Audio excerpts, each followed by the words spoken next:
On this episode of ResiWeek, live from CDHQ, we talk about their big changes the last little bit, the upcoming show, and where they're going in the future. All this and more on this episode of ResiWeek. The network for the AV industry. What are you listening to? This is AV. This is AVNation. This is AVNation. This is ResiWeek episode 76, live from CEDIA HQ. Support for AVNation is brought to you by Draper and by Middle Atlantic. What great systems are built on. Welcome to ResiWeek. This is your weekly wrap-up of all the latest news and stories for the residential AV industry. I'm your host, Matt D. Scott for AVNation.tv. And today I'm joined by Jeremy Glowacki. How are you, sir? I'm doing well. If you don't know Jeremy, he is the editor of Residential Systems. And we have Dave Pedigo, oh my gosh, this one's long. He's CEDIA's Senior Director of Emerging Technology. I am not. Did you change your title again? I did. I'm vice president. Don't you remember you gave me so much crap about me being vice president? I did. Yeah. I'm sorry. So I'm VP of Emerging Technology. You're VP of Emerging Technologies. And the reason that's fun is because we are actually on site doing this live from CEDIA's training room in lovely Indianapolis, Indiana. So this show is pretty much going to be all about CEDIA. So let's kick right in. Gentlemen, this year has been, I would argue to say, as long as I've been involved in CEDIA, this has been the most newsworthy year. There's been a lot of changes. There's been a lot of big stuff happening, and not to say that has not happened in the past, but there's been a lot of changes over the last year. Probably the biggest one that I noticed and that I connected with was the merging of CEDIA International and CEDIA US, if you will. What has that meant now that we're a couple months out from that happening? Yep. What has that meant, Dave, for CEDIA in general, but specifically CEDIA dealers, CEDIA members? Okay, so not to get too inside baseball, but what it really means is that it allows us to maximize our resources a little bit more. So look at it this way: is that we would write courses here in the U.S. on, let's say, HDMI or lighting control or whatever.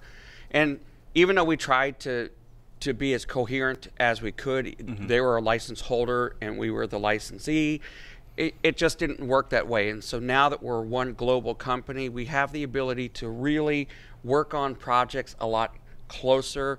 We have the ability to actually do more now because we're taking the resources that we're writing duplicated courses and putting them to good use. So we'll write a course on HDMI 2.1 and they'll write a course on lighting control, and we can take it back and forth. Other than there's a lot of international variety. So those are the kind of things, like I can't write a course on building practices in the US because it's really different in the UK. So we saw some efficiencies in the ability to do that. The other thing is that there's a nice monetary savings for the organization by being one company. It just has to do with nonprofit status and those kind of things. But so all of those things, what it means is that we get back to the root of what we are as an organization, which is to help our members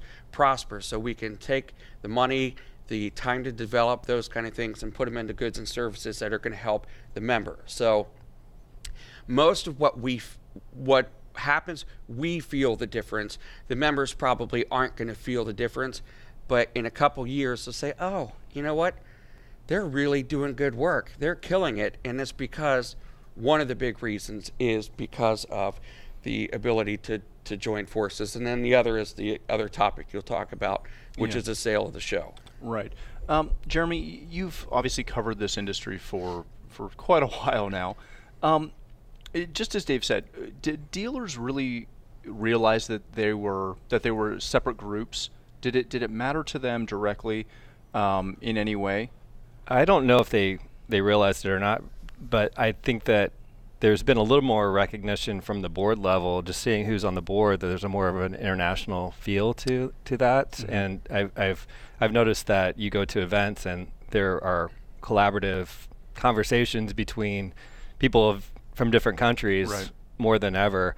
And I think that there's a lot of shared information there, a lot of best practices that you come across. And so I think that it probably felt like they were just CEDIA International, international members of CEDIA, and whether they were separate companies or subsets of the group or whatever it was. And it has been a little confusing about what that really was. Well, and so you made a great point, one of which that I should have remembered, which was the board. And there's a couple things that are really important, which is that while we always kind of shared a similar global type of mission, the priorities were not always the same between the U.S. Board of Directors and the EMEA Board of Directors. And so now we are one single board. That even happened last year, one board, and then we're actually, the board nominations are open right now, so it goes from now to August 7th.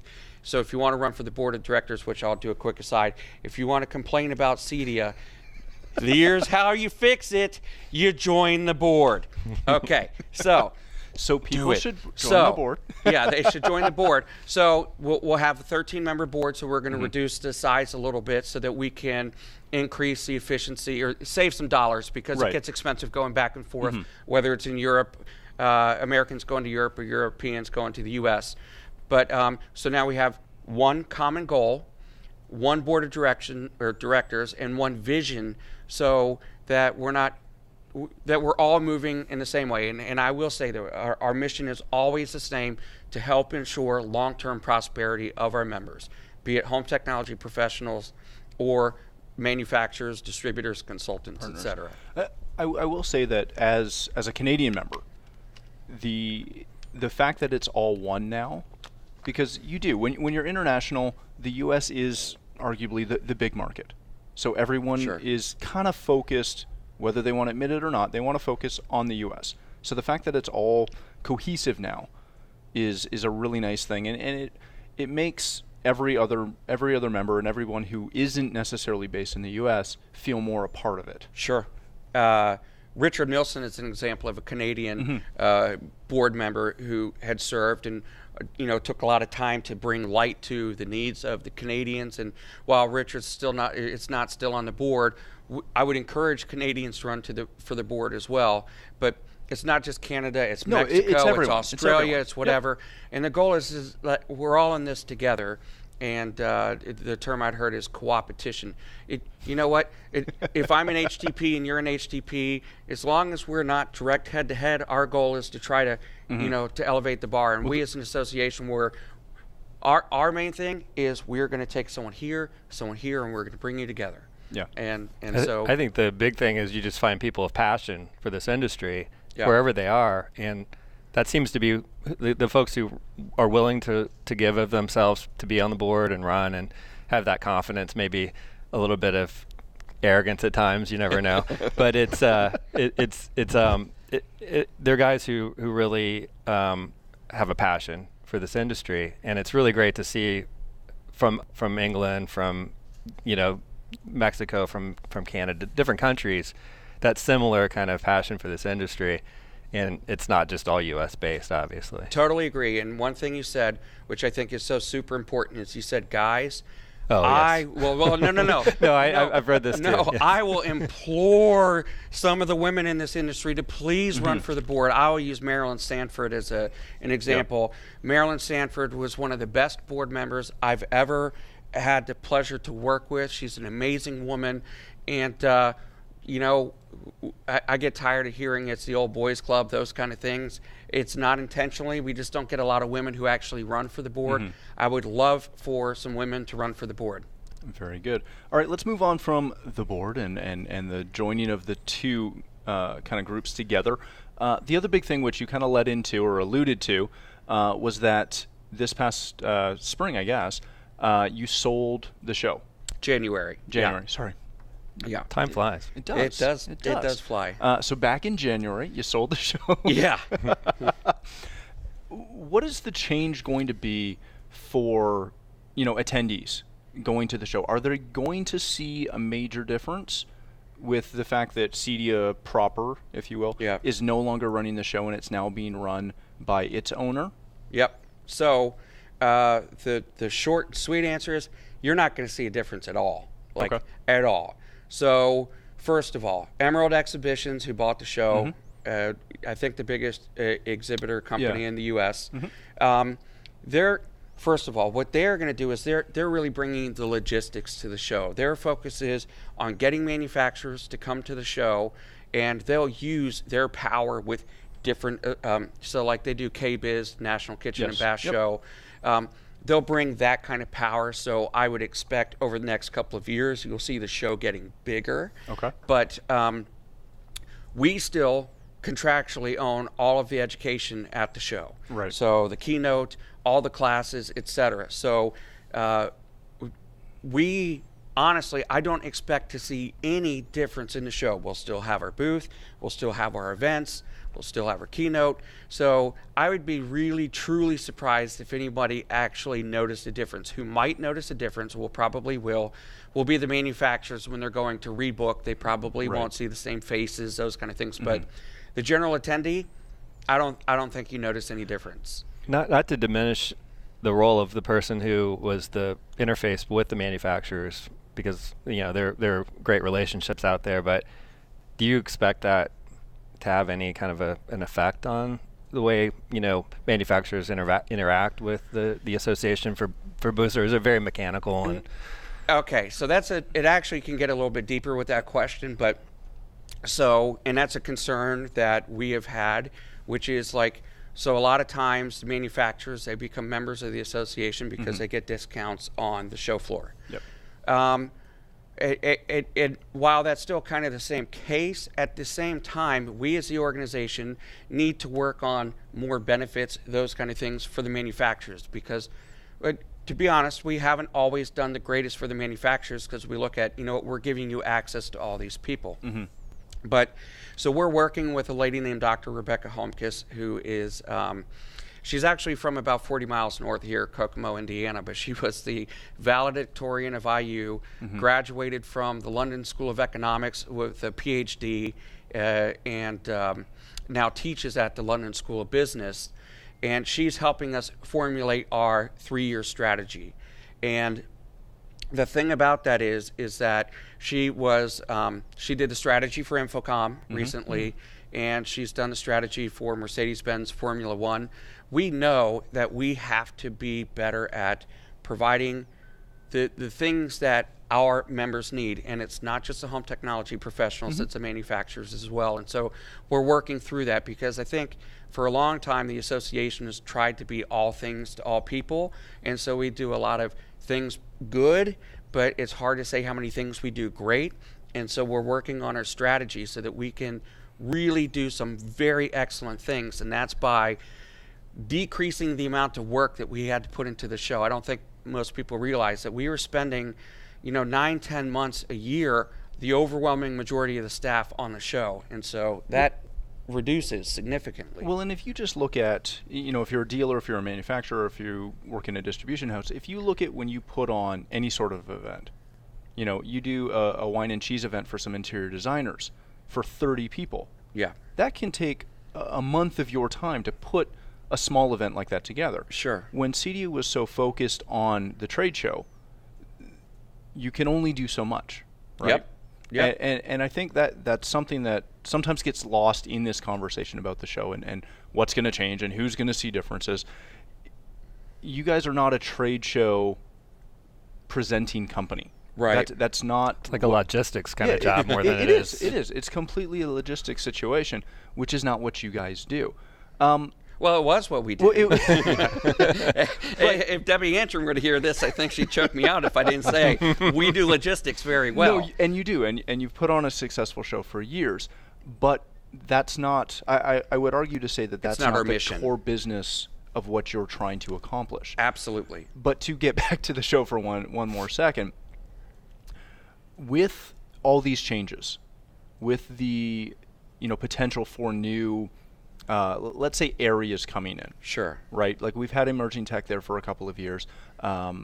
we've had drones, we've had all this stuff, but the Emerald Exhibitions has the potential to bring in some of those smart appliance people, smart building people that, you know, I know CEDIA has, shall we say, flirted with in the past, but it hasn't been a big, hey, we're going to have a massive pavilion there. Right.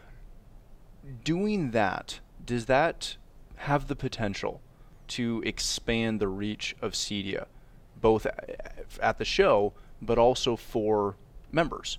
Astronomically or exponentially, however you want to call it. And Jeremy, I'm sorry, I'm jumping into all these questions, but I really think so, because here's the thing is, I'll just go back to the architects, builders, interior designers.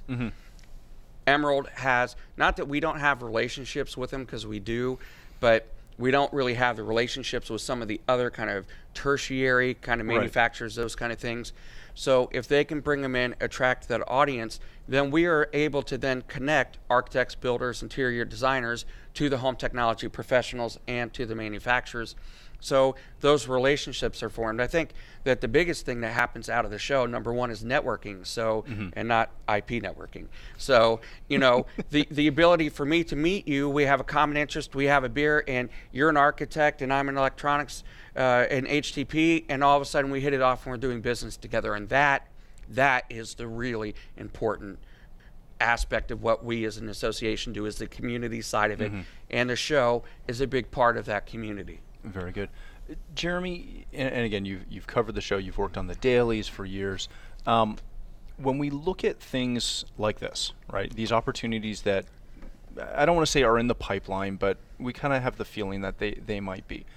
Is that a dividing factor for bringing and expanding the reach of what a CEDIA member would do? Because there's been some rumblings, and people have talked about how, you know, there's a large group of CEDIA members and CEDIA people who are focused on, you know, dedicated theater rooms and high value clients.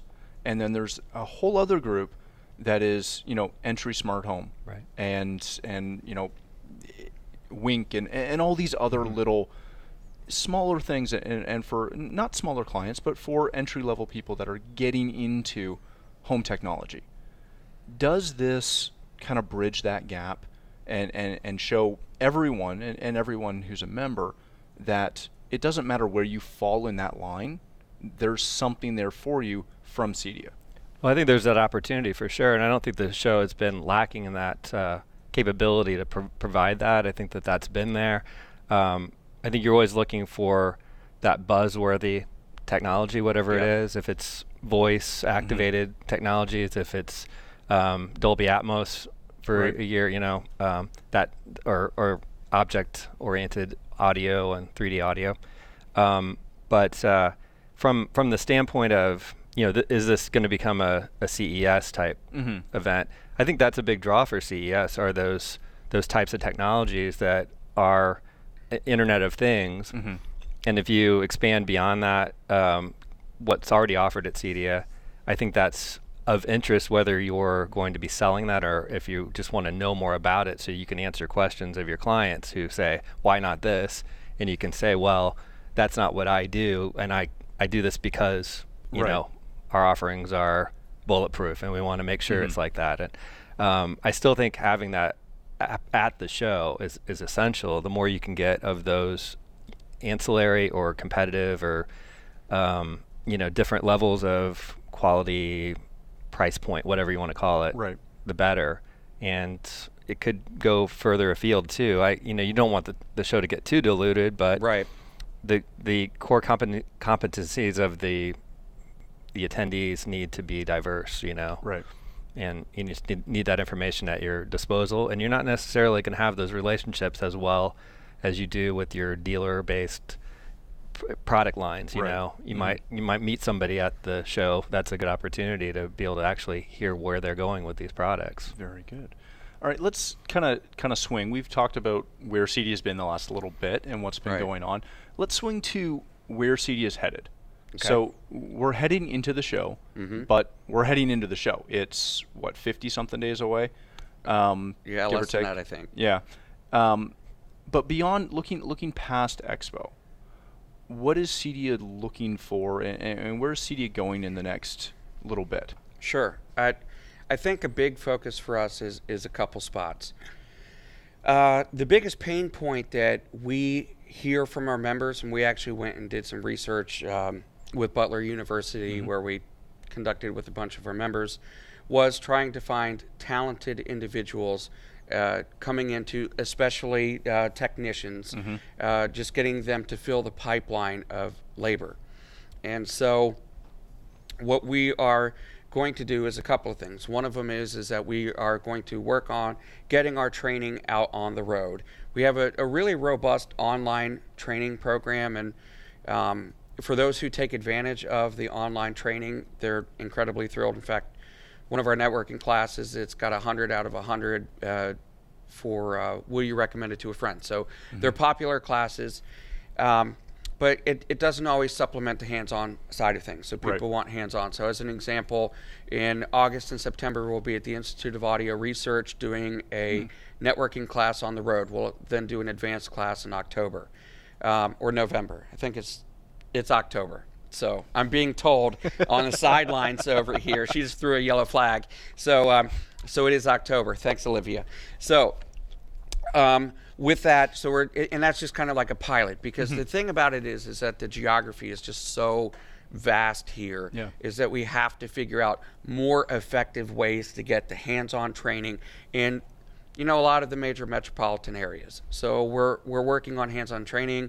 And then the other thing is that we're working on creating awareness to young individuals that this is a viable trade to get into. So these, especially the second part, is kind of a long-term play, but it's really important that we start teaching kids that this is a cool industry to be in, and that you can make money on it, and it can be a career. And you can go to college and then come and work in this industry, or you can say, you know what, I don't really want to go to college, and get some training, get some on-the-job experience, and start a career. So that's really where we're headed, and then we'll see where the rest of the work comes with Dr. I have Holmquist. $1 million idea for you. Okay. Bring dad. Can I steal it first? Can we just have a little convo first? Okay. Yeah. Okay. No, go ahead. It's like bring your dad to school day. Yep. But it's bring your Dave to school day, and you need to. It's a lot of travel time for you, but you need to go to every single every high school. Elementary school. You start them yeah, real young. Well, I used to be a middle school teacher, so I can I did for 5 years. So you can now it was for kids who were expelled for attempted murder and drug possession, which actually, ironically, like perfect for that. Perfect for technicians. Yes. So, so no offense. So they don't listen to this. So we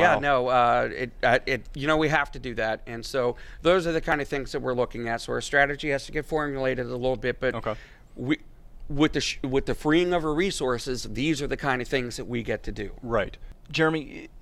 We were talking about this before we started shooting today, that the labor issue is a big issue. Beyond what CEDIA is kind of starting to work on, what's a local dealer to do? That's a hard one too. You definitely covered it well last week with the issue, not necessarily figuring out what the solution is, but I think, even though I don't know as much about it either, the military option is really a good one if you can get in front of trained technicians who are looking for a career path that's, could be cool and fun. Right. It's really a hard visibility question. I don't think we really have an easy answer to it. Well, one answer is that we do qualify for the VA bill. Right. So if anyone wants to take the basic boot camp, the home theater, or the advanced networking classes, they can apply funds from their GI bill. Okay. Not VA bill, GI bill, to be able to cover that. So so I do know that, and I know that we are working with getting a program up in front. I think it's getting veterans back to work, but getting people the awareness, whether it is in military or it's young kids, or even if it's people who started college and then just, it didn't work for them. It's a big challenge. I think that we need to be shouting from the mountaintops that this is an industry that we need to be in. And this is actually something I've been passionate for a long time. I remember asking the board if, hey, can we at one time maybe get Mike Rowe? And they're like, sure, that's great. Just look into it. And then it's like $175,000 for his keynote. And I'm like, okay, well, no, he's out. But yeah. But that's the right concept, right? Yeah. Is that, and it's not, I don't think it's something as simple as finding a keynote speaker that connects with people. No.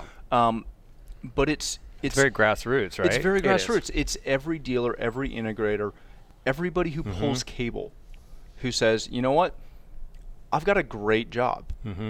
And knowing what you do and how you do it and being able to share that and explain it and, you know, really honestly have your elevator pitch. Yeah. So that when somebody says, hey, what do you do? It's not just I'm a home theater professional or I'm an AV guy or an audio guy. You can actually explain what you do. Yeah, and find a way to put the word out that you're willing to bring in a kid as an intern type position for the summer or something. You know?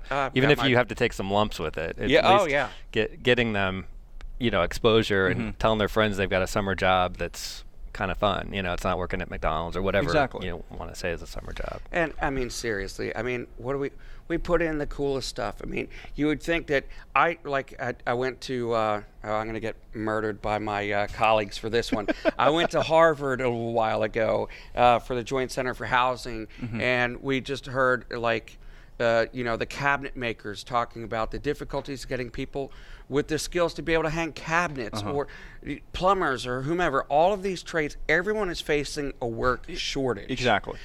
Yeah, it's but not we're just the us. best. I mean, seriously. Hang cabinets or put in a 21-inch subwoofer. Seriously. Come on. Yeah, subwoofers are fun. Yeah. Everybody likes subwoofers. But again, I think that comes back to the point is we can't, as members, as dealers, we can't put it all on you. No. We have to take ownership of that issue. And I think some of it is as simple as, again, you know, having that speech, that quick little, hey, this is what I do. It's really, really cool. Yeah. You should check it out. Because A, it's great for sales. And B, it's good for exposure to get people in. But I think the other thing is that when we are bringing in kids or young adults or adults, it doesn't really matter. When we're bringing people in and doing, you know, an internship or some starter, the ability to send them to a boot camp. Yep. Get them, you know, some hands-on, some full day training situations really helps them to understand where they could go. Absolutely. Because it's no fun if they come work with me for a day and I make them trench. Yeah. Right? That's not a lot of fun. Climb through attics. Exactly. But when they get to come to, you know, CEDIA headquarters maybe and go through, we toured real quickly to the boot camp rooms and stuff like that. That's a really big deal. Yeah. So last, as we're closing, just give us a quick little overview of where people can get information on training, on the boot camps, all that stuff. Yeah, it's really simple. If you just go to cedia.net, you can just go on the website and find all the information. You can just put /education on there and it'll pop up. Or honestly, you can just reach out to me, dpettigo@cedia.org. And I've got an entire group of wonderful professional individuals who work with me, and we can get all your questions answered. And it's not a sales pitch. Like I truly believe in the training that we do, and I think that, you know, it's really important.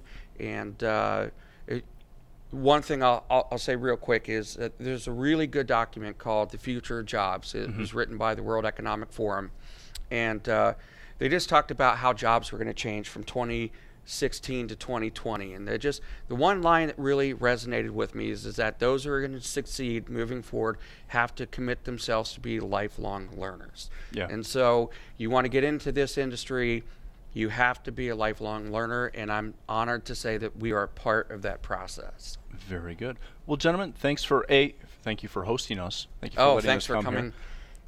All the way across the border. I know. They let me in too. It was great. But again, thanks for being here. Thanks for joining us on this podcast. Jeremy, where can people connect with you? Well, on Twitter, ResiEditor, and via email at jglowacki, which is, you can look that up, at nbmedia.com. Very good. You gave yours. Do you have any Yep, other? Dave Pettigo on Twitter, just at Dave Pettigo. Perfect. Nice Excellent. and simple. Thanks again so much. For myself, if you'd like to connect with me, you can find me on Twitter at Matt D. Scott and every other social platform. But more importantly, please stop by our website, AVNation.tv. You'll find this show as well as a wide variety of other shows with all the verticals that we cover. And when you are on our website, please take a moment to check out our underwriters. They support us. We're extremely thankful for their support and ask that you support them as well. Thanks again for joining us. That's all the time we have for this episode of ResiWeek.